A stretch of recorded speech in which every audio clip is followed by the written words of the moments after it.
Hello বন্ধুরা, কী অবস্থা, কেমন আছেন প্রত্যেকে? আশা করি ভালো আছেন। আপনি কি ভরপুর ফিচারে কম দামি 5G স্মার্টফোন কিনতে চান? তাহলে ভিডিওটি আপনার জন্য। তো চলুন কথা না বাড়িয়ে সাবস্ক্রাইব করে নিয়ে ভিডিও শুরু করি।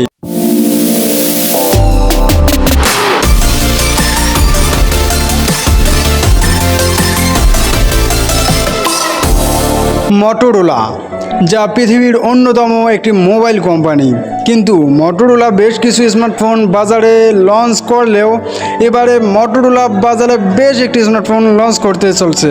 দামে অনেকটা সস্তা, কিন্তু তাতে দেখছে 5G পর্যন্ত নেট কানেকশন এবং সাথে দেখছে বিগ ব্যাটারি এবং ফাস্ট চার্জিং। তো মোটোরোলা কোম্পানির ফোনটির নামে দেখছে মোটোরোলা G54 5G। তো চলুন শুরু করি। নাম্বার ওয়ানে থাকছে এর ডিসপ্লে।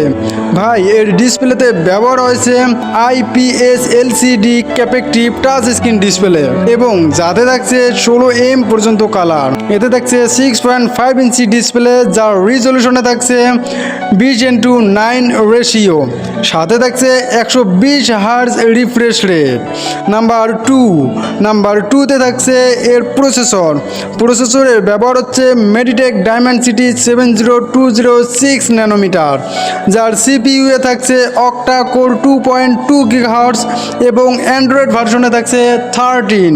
তবে আপডেটের পর হয়তো এটা 14 করতে পারে, কিন্তু এটা সম্পর্কে এখনও জানা যায়নি।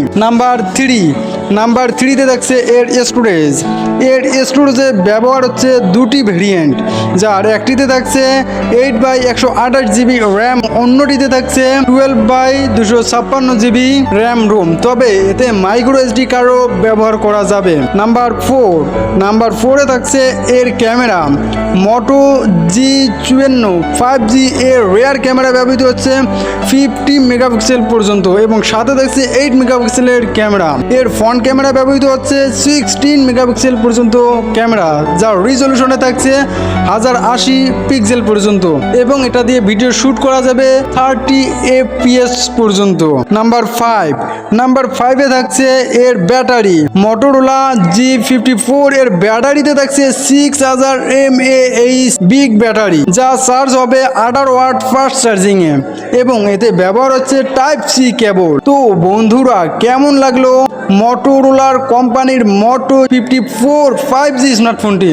অবশ্যই কমেন্টে জানিয়ে দেবেন। আর হ্যাঁ, যদি আপনি ভিডিওটি ইউটিউব থেকে দেখে থাকেন তাহলে সাবস্ক্রাইব করে বেল বাটন অন করে রাখবেন, আর যদি ফেসবুক থেকে দেখে থাকেন অবশ্যই ফলো দিয়ে শেয়ার করে দিবেন ভিডিওটি। তো ঠিক আছে বন্ধুরা, দেখা হবে আবার কোনো এক ভিডিওতে, নতুন কোনো ভিডিও নিয়ে। সে পর্যন্ত সকলে ভালো থাকবেন, সুস্থ থাকবেন। ধন্যবাদ সকলকে।